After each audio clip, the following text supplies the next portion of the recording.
Hello mga langga, inspire ko muna for today's vlog. Tara na, let's start cooking. Unahin muna natin laga-laga ng konti ang ating bisol. Ayun, para hindi siya malata mamaya, para maisabay natin sa ating chicken. Ayun, naiwan na chicken broth. Ayun, sa nilaga natin na chicken.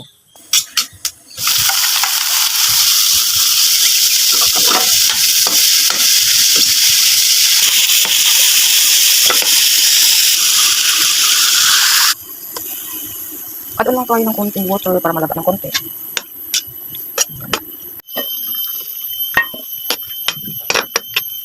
Let's try it.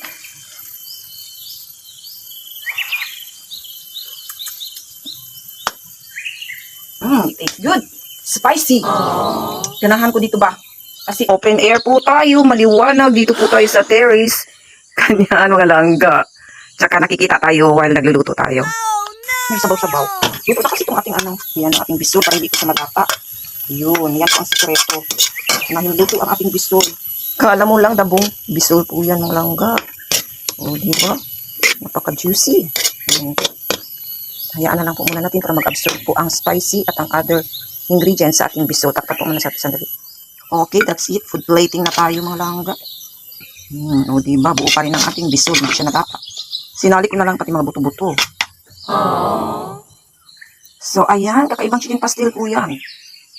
Presenting you all ang ating chicken pastil na meron pong bisol. Wow! Tara na, let's eat. Thank you Lord sa grasya na ito sa aming pagkainan.